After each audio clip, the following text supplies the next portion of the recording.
Bonjour à tous et à toutes, ici Nicolas de Montréal. On est enfin vendredi. Ça a été une semaine difficile. Vous avez vu, j'ai pas pu faire des vidéos à chaque jour. J'ai été très en demande au niveau de mon travail. Puis le soir, souvent, j'étais fatigué là. Ces temps-ci, je me lève à 5 heures pour me donner une heure et demie pour travailler sur mon projet d'entreprise. Donc ça va bien. J'ai écrit un nouveau blog cette semaine. La semaine passée, ça m'a pris une semaine à l'écrire. C'est pas beaucoup quand même. 1h30 le matin. On a le temps de se mettre dans l'état d'esprit. Mais j'ai réussi. Donc c'est un blog sur comment prendre des photos pour de vous. C'est surtout appliqué pour l'image de marque, là, une entreprise, donc un site web, mais ça pourrait vous servir aussi pour vos réseaux sociaux. Donc, comment prendre...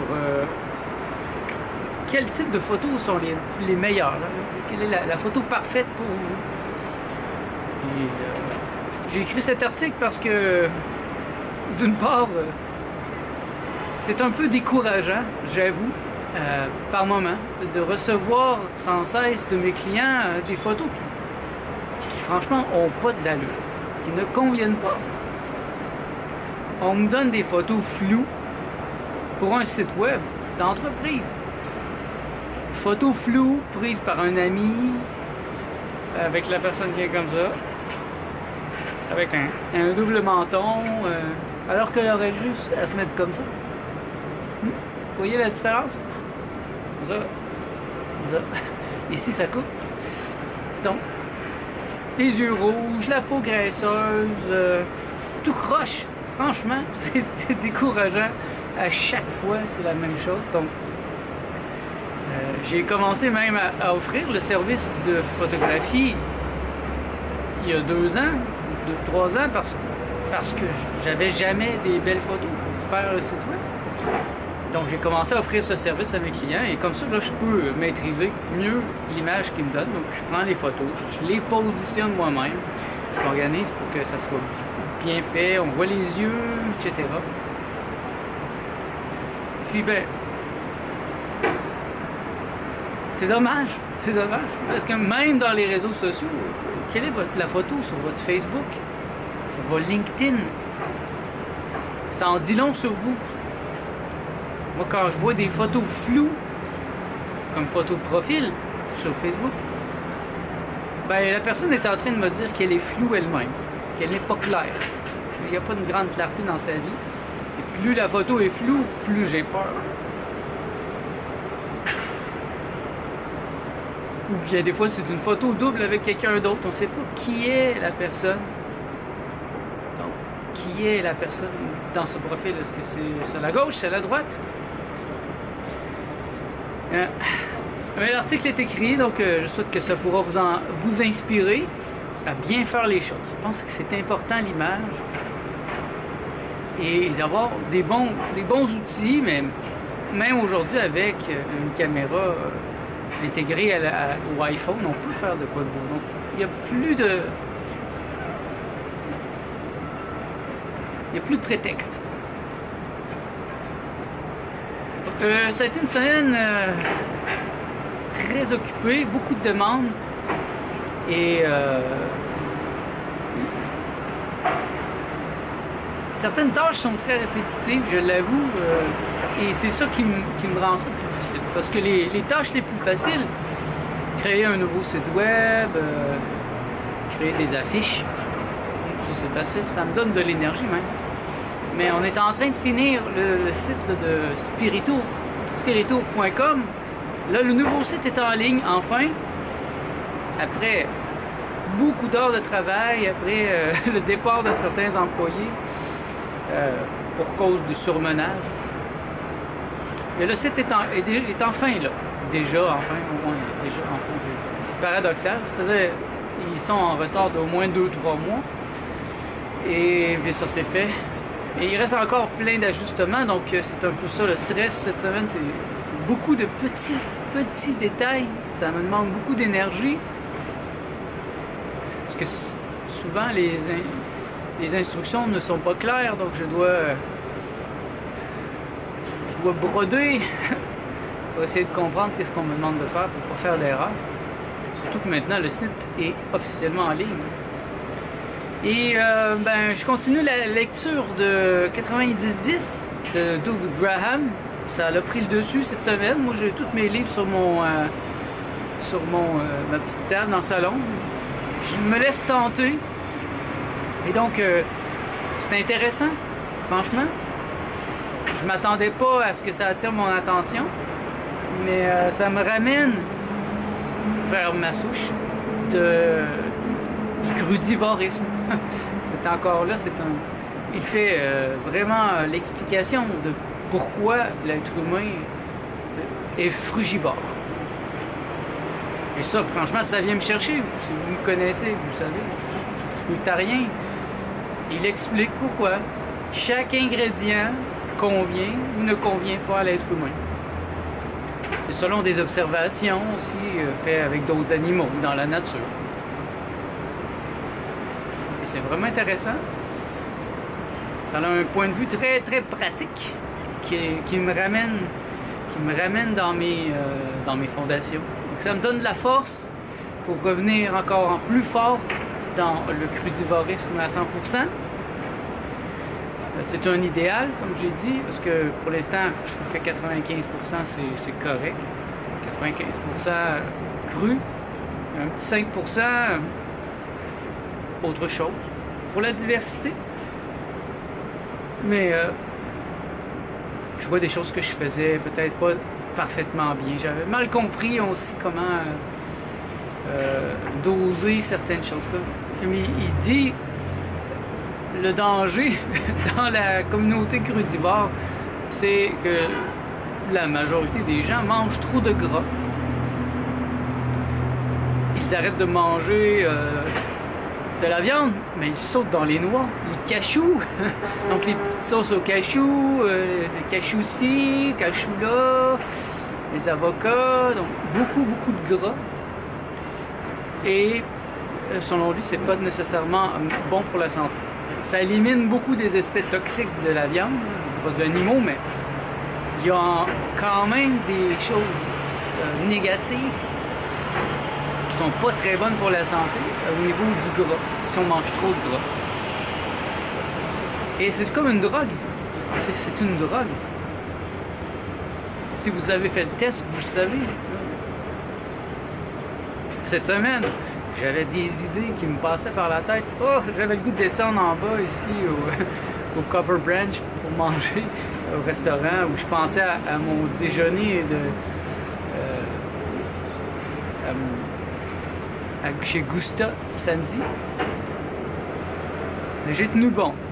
Je suis allé une fois cette semaine avec Martha parce qu'elle n'en pouvait plus, là, mais moi, je suis quand même une force pour résister à ces choses-là. Mais c'est constamment là.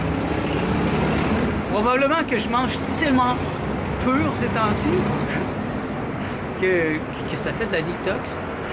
Et parfois, c'est trop fort. Et ça doit être pour ça que j'ai le goût d'aller manger ces choses-là pour relaxer un peu cette détox. Parce que c'est sûr que si on mange cru puis qu'on enlève le gras, bien là, on entre en détox. On donne au corps la possibilité de trier, de faire le ménage. Ce qu'il n'y avait peut-être pas le temps parce qu'on lui donnait trop de gras. Donc, je me suis appliqué déjà depuis un mois, depuis la fin de ma cure de jus, à y aller vraiment tranquillement au niveau du gras. Presque pas. On s'est acheté une boîte d'avocats la semaine passée, il y a 2 semaines. On en prenait la moitié d'un à chaque jour. Et sinon, je prends un peu de graines de chanvre. Ça me fait du bien. Mais j'en mets pas trop. Et je fais attention. Donc, je vais voir. C'est pas une cure miracle, dans le sens que ça va donner des résultats instantanés. C'est quelque chose à long terme, à moyen terme. 90-10, c'est un mode de vie, c'est une manière de vivre qui me convient en fait. Donc, je vais continuer la lecture de ce livre, ça va bien pour l'instant, c'est très inspirant. Si vous avez besoin d'un bon coup de poing ou un coup de pied dans le cul, ben, achetez ce livre, ça va vous faire du bien parce que premièrement il est pas cher, c'est un livre quand même un classique des raw foodistes. Donc c'est facile, moi je l'ai trouvé à 10$ sur Amazon. Il est peut-être même traduit en français, ça je ne sais pas. Et ça va vous ramener vers des principes de santé, des beaux principes de manger les choses telles qu'elles sont, telles qu'elles se présentent à nous dans la nature. Et même, vous voyez, ça, lui, il n'est pas très chaud à l'idée de tout ce qui est déshydraté. Les jus, on sait. Alors peut-être pour une cure de jus, c'est correct, mais pour quelque chose de quotidien, je n'ai pas l'impression qu'il est pour ça. Lui, c'est beaucoup plus cru, entier et tel quel. Et de ce que je lis, pas de condiments, pas de sel, pas de poivre. C'est pas certain encore, là, j'ai pas encore fini le livre, mais j'ai vu ça à quelques endroits.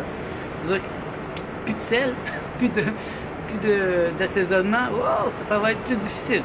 Ça va être plus difficile, je l'avoue, mais je vais vous revenir à ce sujet. Là, pour l'instant, c'est pas clair, je vais pas terminer. Et j'ai commencé à faire des exercices que j'ai trouvés dans Ainsi soignait-il de Daniel Meroy. Et franchement, je vois déjà une différence. Je fais une expérience ce matin, une expérience psychédélique. Je suis allé avec une petite dose, ne vous en faites pas. J'ai eu ma leçon. Et pour la première fois depuis presque 2 mois, ça s'est vraiment bien passé. Il n'y a pas eu de peur, pas de peur incontrôlable. Je me suis senti bien. La dernière fois, ça me disait, regarde, tu reprends encore ton psychédélique, mais tu n'as pas fait ton travail. Tu n'as rien fait. Tu as juste lu, lire c'est quoi un travail.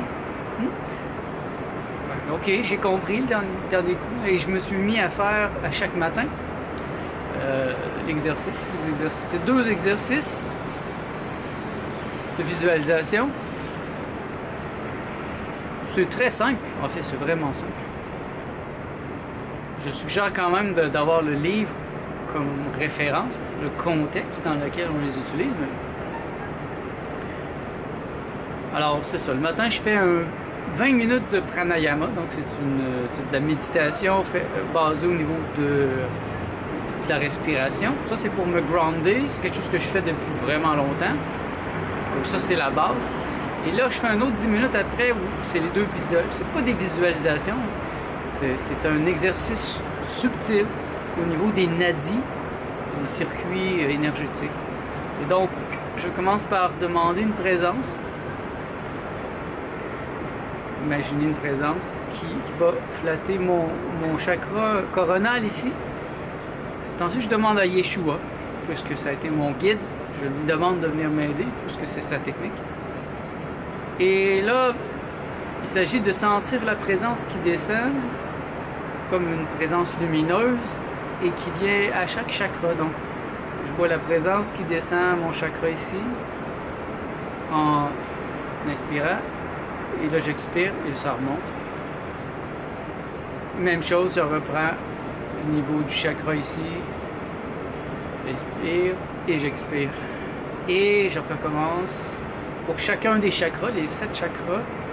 Et ça, je fais ça 7 fois. Je fais la série 7 fois. Ça, c'est un peu comme ramoner une cheminée. Ça énergise les nadis, ça les ouvre, ça fait circuler l'énergie. Et après, j'ai un autre exercice où j'imagine, je sens mon soleil intérieur, ici au niveau du cœur, et je le sens, une présence rafraîchissante. Et là, j'imagine, je visualise une spirale dans le sens des aiguilles quand j'inspire. Et les spirales vont dans le sens quand j'expire. Et ça, j'ai fait ça 8 fois. Vous voyez, c'est tout simple. Et j'en ressens déjà des effets. Beaucoup d'effets, en tout cas, au niveau aujourd'hui de mon expérience psychédélique. Ça s'est très bien passé, j'ai pas eu de problème, contrairement aux dernières fois où j'avais toujours des présences nuisibles qui me dérangeaient, qui essayaient de me faire sentir coupable. Donc c'est ça, ça avance mes choses. Ces temps-ci, ben, je consacre beaucoup de volonté à développer mon esprit, à développer mes pouvoirs de clairvoyance, de clairsentience, de médiumnité. C'est ce que je désire le plus. Et je sais que je vais y arriver. C'est par étapes dans mon cas.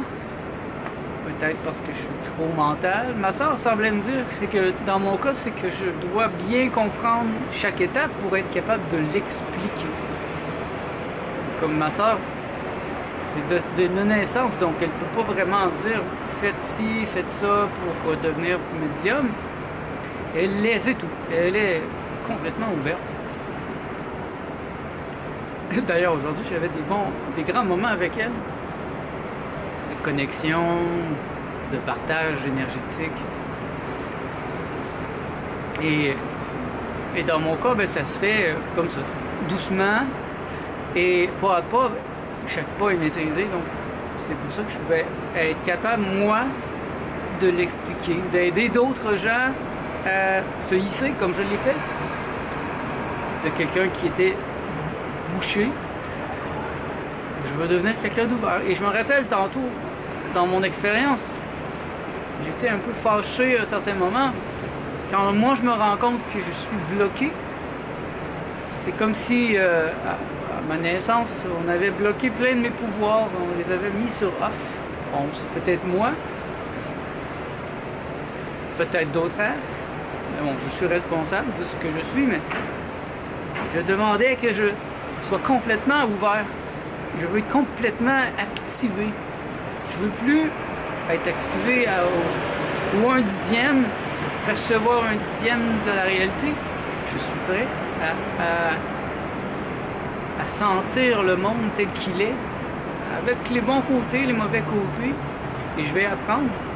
Et là, j'en ai marre d'être un peu incapable de voir, un peu comme quand j'enlève mes lunettes, je vois plus de détails. Ben, je pense que je suis comme ça au niveau de la sentience. Je veux faire du clair-voir constamment, je veux être en mesure de voir l'invisible. Je suis des anges, des maîtres ascensionnés, des êtres d'essence énergétique sont avec moi dans une pièce, que je les vois, que je les entende clairement. Pour l'instant, je les sens un peu et je suis obligé de me parler à moi-même. Mais je sais jamais si c'est moi qui me parle à moi-même ou c'est vraiment eux. C'est pas clair. Il n'y a pas une voix, j'entends pas une voix. J'entends ma voix. Ultimement, c'est moi, c'est sûr. C'est le par-l'être dont André Moreau parle beaucoup. Le par-l'être. Donc c'est l'être qui parle. C'est moi qui est l'être. Mon être, c'est plus moi-même que moi-même. Et je me parle à moi-même. Je m'enseigne. Je me crée des personnages. Yeshua, tous les maîtres ascensionnés, tous les anges. Ils sont tous des personnages dans le film de ma réalité. Ils sont moi. Et quand j'aurai réussi à faire l'unité complète, ben, il n'y aura plus autre chose que moi qui me parle à moi-même. Mais déjà, il y a beaucoup d'unités. Je pense que j'ai plus d'unités que la majorité des êtres humains, mais j'ai encore à me développer, à me centrer plus. Tout le travail que j'ai fait parlant de travail, c'est drôle aussi. Tantôt dans mon expérience, je posais la question comme ça. Quel est mon travail? Quel est mon travail? Ah, je reçois la réponse de bien s'occuper de tes clients, d'aller dans les détails. Je dis, mais il doit y avoir quelque chose de plus que ça, là. C'est quoi mon travail? Sur ce plan, pourquoi je suis ici? Et j'ai beaucoup aimé la réponse. C'était, t'as rien à faire. Ton travail est terminé. Je suis à la retraite. Je suis à la retraite spirituelle.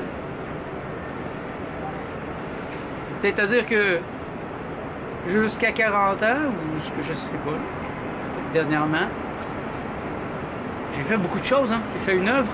Mon œuvre est assez concrète. Plus d'une centaine de toiles, plus d'une dizaine d'albums de bande dessinée, 4 à 5 livres publiés, la majorité traduits en anglais, en espagnol. J'ai un journal intime qui n'est pas encore publié, qui le sera bientôt. Mes rêves qui sont écrits, j'en ai des cartables et décartables. Je ne sais pas si je publierai ça un jour, mais mon œuvre est terminée. Sur cette planète, je n'ai plus rien à faire. Et là, je suis parti à rire parce que ça me fait penser, justement, de ce que j'ai appris d'André Moreau. Dans le jovialisme, il n'y a rien à faire. Il n'y a qu'à être. Et plus je posais la question, ça me répondait ça. Il n'y a rien à faire. Tu n'as qu'à être. Soit le changement que tu veux voir dans le monde. Tu ne peux pas changer les autres. Tu peux les inspirer à changer. Soit l'inspiration, donc soit le changement que tu veux voir dans le monde et laisse les autres s'inspirer de toi pour devenir la meilleure version d'eux-mêmes. Et ça va dans le sens de mes réflexions, où je sens que mon travail est terminé, mais je désire rester comme le bodhisattva. Je désire rester sur la terre pour enseigner ce que j'ai appris, pour le partager avec vous, pour aider, pour appuyer ceux qui cherchent la même chose que j'ai cherché et qui n'ont peut-être pas encore trouvé, qui ne sont peut-être pas entourés des bonnes personnes pour les aider, qui sont probablement pas bien entourés parce que franchement, on est une bande d'handicapés spirituels sur cette planète. C'est triste. Mais en même temps, c'est joyeux. Il y a un travail à faire, chacun doit faire son travail. Et je remarque que beaucoup des problèmes sont dus à ça. C'est qu'une grande faction est complètement handicapée spirituelle, incapable de comprendre des gens comme moi, avec des vérités simples qui sont là depuis très longtemps, mais qui ont été occultées. Les vérités que je vais partager avec vous dans les prochaines années sont des plus simples et parfois vous allez questionner cette simplicité. Vous allez vouloir que ça soit compliqué, mais les choses les plus vraies sont les plus simples. C'est vrai. Alors je souhaite ardemment vous inspirer à être la meilleure version de vous-même. Et recevoir votre témoignage me ferait très chaud au cœur. Donc si j'ai pu vous inspirer depuis les dernières années, que ça vous a touché, que ça vous a changé, eh bien, partagez-moi ce témoignage. Écrivez-moi et partagez-moi cette expérience. Ça m'aidera peut-être à pouvoir élaborer de meilleures explications pour le futur. Donc, merci d'être à l'écoute. On se revoit dans le prochain vlog.